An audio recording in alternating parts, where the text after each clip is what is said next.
دیشب حدودای 11 شب رسیدم خونه. شب دیر وقت از اداره برگشتم و بعدم یه سر رفتم بار. 4-5 تا نوشیدنی خورده بودم و دیگه خسته بودم. تقریبا داشتم میافتادم خواب که لای در ایستادم و رفتم تو خونه. روی کاناپه دراز کشیدم، دست کردم تو کیفم که سیگارمو پیدا کنم و روشنش کنم. لپتاپو باز کردم و یوتیوب پلی کردم. وسط دیدن یه تور کشتی لوکس بودم که خوابم داشت میبرد که یهو صدای باز شدن در ورودی اومد.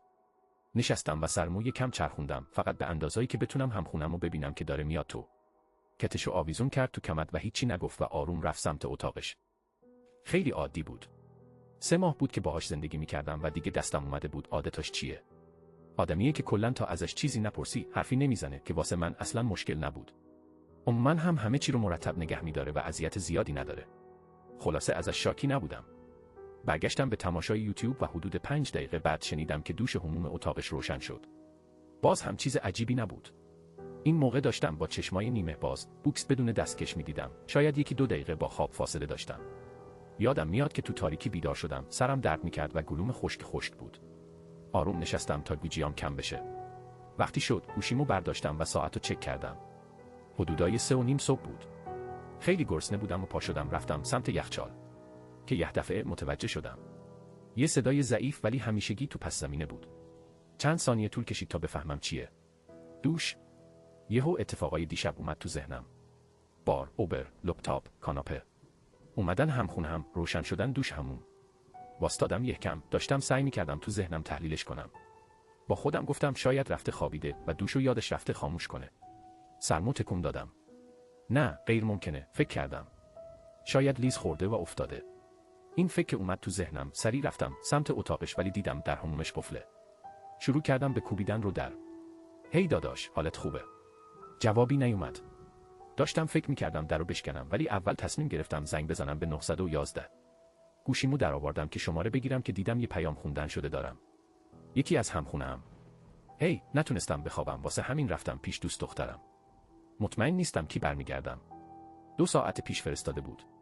به در همون نگاه کردم، بعد دوباره به گوشیم. همه چی اشتباه بود. اول از همه همخونه‌ام به ندرت بهم پیام میداد، مخصوصاً واسه اینکه بگه داره میره بیرون. دوم اینکه میدونم تنهاست و مدتی با کسی نیست. و سوم اینکه پس کی تو دوشه؟ بهش زنگ زدم. جواب نداد. چند تا پیام دادم ولی باز هم بی جواب. رفتم سمت میزش و دیدم کلیدا و کیف پولش هنوز کنار لپتاپشه. سردردم شدیدتر شد و سریع از اتاق زدم بیرون. رفتم سمت پذیرایی و چراغا رو روشن کردم. تو پذیرایی داشتم دور خودم راه میرفتم. داشتم سعی میکردم جریان رو هضم کنم و صدای دوشو که هیچ وقت فکر نمیکردم اینقدر ترسناک باشه نادیده بگیرم. چند دقیقه بعد صدای ویبره از روی کانتر آشپزخونه اومد. رفتم سمتش و دیدم که گوشی همخونمه. ترسیدم و سریع کلیدامو برداشتم و از آپارتمان زدم بیرون. رفتم تو راهرو و از پله‌ها دویدم پایین ولی حتی اونم کافی نبود. واسه همین رفتم سمت مکدونالد اونور خیابون. یکم اونجا نشستم به فکر اینکه به پلیس زنگ بزنم ولی یه جورایی استرس داشتم. ولی با اینکه تقریبا هیچ کس اونجا نبود، فضا داشت خفه کننده میشد. واسه همین از اونجا زدم بیرون و رفتم تو خیابونای خلوت. تقریبا همون لحظه یه حسی اومد سراغم که یکی داره منو نگاه میکنه و نگاهم به سمت آپارتمانم کشیده شد.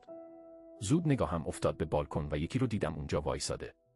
یه سایه سیاه و صاف که انگار مانکنه. ولی مانکن نبود.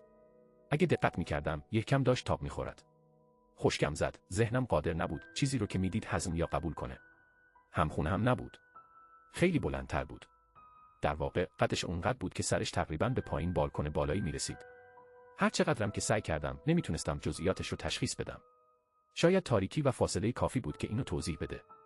ولی یه چیزی توش بود که منو به نتیجه دیگه رسوند. این موجود اصلا جزئیاتی نداشت که بشه دید، تنها چیزی که ازش بود تاریکی محض بود. غریزهام میگفت ازش دور بشم. ولی یه صدای تو سرم میگفت اگه بخوام فرار کنم دنبالم میاد. پس برگشتم تو مکدونالد، خودمو تو دستشویی قفل کردم و بالاخره شماره 911 رو گرفتم. به اپراتور گفتم یکی وارد خونم شده ولی من زدم بیرون و اونا نفهمیدن ولی هنوز اونجا بودن. این تنها روایتی بود که به واقعیت نزدیکتر بود بدون اینکه منو دیوونه جلوه بده. اپراتور گفت دارن کسی رو میفرستن و ازم خواست آروم باشم. اومدم بیرون و روی صندلی نزدیک در خروجی نشستم تا اینکه چراغای قرمز و آبی از دور مشخص شدن. رفتم بیرون که با پلیسا صحبت کنم و بالکن رو نگاه کردم. کسی اونجا نبود ولی در پذیرایی باز مونده بود. پلیسا شروع کردن به سوال پرسیدن و جواب دادن برام سخت بود. آیا مهاجم مسلحه؟ حدس میزنی کی باشه؟ نیتش چیه؟ گفتم نمیتونم بفهمم چی شده، ولی اونا با سوال میپرسیدن. کم کم داشتم سرشون داد میزدم که خودتون برید بالا و ببینید چی شده.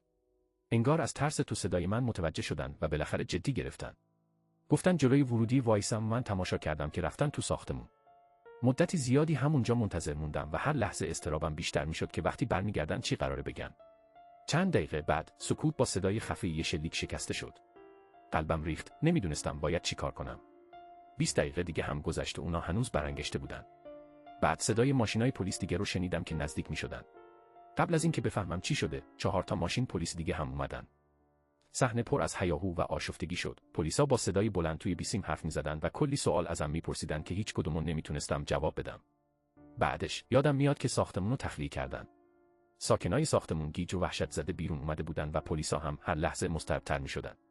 صدای شلیک‌های پراکنده و جیغ و فریاد رو می‌شنیدم. بعضی صداها هم بودن که حتی نمیتونستم بفهمم چی هستن. بعد از اون یکم از خاطراتم تار شده. ولی یادمه منو گذاشتن عقب ماشین پلیس و بردنم به ایستگاه. بعدش توی اتاق بازجویی منو گذاشتن که 2 مرد با کت و شلوار منتظرم بودن. خودشونو معرفی نکردن و بدون مقدمه شروع به سوال پرسیدن کردن. سوالایی که هر کدوم عجیب‌تر از قبلی بودن. همخونهات تو کدوم شرکت کار میکرد؟ شغلش چی بود؟ تا حالا چند نفر دیگه اومدن توی آپارتمان از وقتی اون نقل مکان کرده؟ تا حالا بین نیمه شب تا ساعت 3 صبح صدای کسی رو توی آپارتمان شنیدی؟ صدایی که مال همخونهات نبوده؟ تا حالا دیدی که یه حلقه آدم قد بلند بیرون آپارتمان وایسادن بین ساعت‌های نیمه شب تا ساعت 3 صبح؟ و یکی از وحشتناکترین سوالا، تا حالا پیش اومده وقتی بین ساعت‌های نیمه شب تا ساعت 3 صبح از خواب بیدار میشی، یکی رو پای تختت ببینی که چند لحظه بعد غیب بشه؟ اگه اینطور بوده، یادت چه شکلی بوده؟ هیچ ویژگی خاصی داشت؟ همزمان که سوال میپرسیدن، ذهنم شروع کرد به مرور کردن چیزای عجیبی که بعد از اومدن همخونم اتفاق افتاده بود. چیزایی که همیشه به خیال پردازی‌های خودم نسبت میدادم، چون هیچ توضیح دیگه‌ای براشون نداشتم.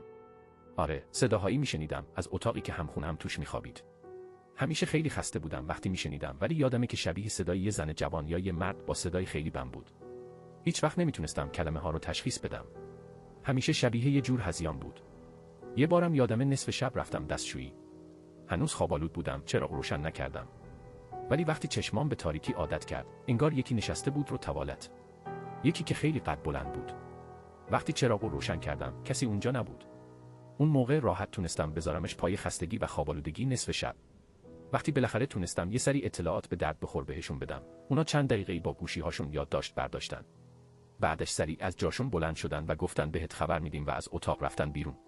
چند دقیقه بعد یه پلیس اومد و گفت چون نمیتونم برگردم آپارتمان، منو میبرن یه هتل نزدیک تا زمانی که اوضاع تحت کنترل در بیاد و باید همونجا بمونم تا بهم زنگ بزنن.